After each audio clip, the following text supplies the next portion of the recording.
ஜனநாயகத்திற்கு ஆபத்து வரும்போதெல்லாம் அதுக்கான போர்க்குரலை பீகார் எழுப்பியிருக்கு. இதுதான் வரலாறு. லோக்நாயக் ஜெயபிரகாஷ் நாராயணன் அவர்கள் ஜனநாயகத்தின் குரலை, சோசலிசத்தின் குரலை எதிரொலித்தார். அதுக்காகத்தான் மக்கள் சக்தியை அவர் திரட்டினார். அந்த பணியைத்தான் அருமை சகோதரர் ராகுல் காந்தி அவர்களும் தம்பி தேஜஸ்வி அவர்களும் இங்க செஞ்சுக்கிட்டு இருக்காங்க. இவங்க போராடலாம் மக்கள் கடல் மாதிரி திரண்டு வராங்க. அதுலயும் தேஜஸ்வி அவர்கள் கார் ஓட்ட அதுல ராகுல் காந்தி பயணம் செஞ்ச காட்சியை பார்த்தேன்.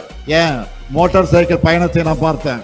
ஜனநாயகத்தை காக்க மக்கள் நலனுக்காக நீங்க ஒண்ணு சேர்ந்திருக்கீங்க. பீகார் எலெக்ஷன்ல உங்களுக்கு வெற்றியை பெற்று தரப்போறது இந்த நட்பு தான். பாஜகவோட துரோக அரசியல் தோற்க போகுது. தேர்தலுக்கு முன்னாடியே உங்களுடைய வெற்றி உறுதியாயிடுச்சு. அதனாலதான் இந்த வெற்றியை தடுக்க பார்க்கறாங்க. தேர்தல் ஆணையத்தை கீ கொடுத்தா ஆடுற பொம்மையா மாத்திட்டாங்க.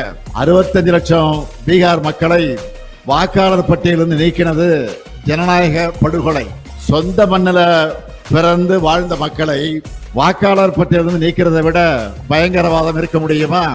எல்லா அடையாள அட்டைகளை வச்சிருந்தாலும் அவங்கள அட்ரஸ் இல்லாதவர்கள் போல ஆக்குறது அழித்தொழிப்பு தானே. சகோதரர்கள் ராகுலும் தேஜஸ்வியும் பெறப்போற வெற்றியை தடுக்க முடியாத பாஜக கொல்லைப்புற வழியா இந்த வேலையை பார்க்குது. இதுக்கு எதிராக என்னோட சகோதரர்கள் முன்னெடுத்துள்ள இந்த போராட்டத்தை வாழ்த்துறதுக்காகத்தான் நான் இங்க வந்திருக்கிறேன்.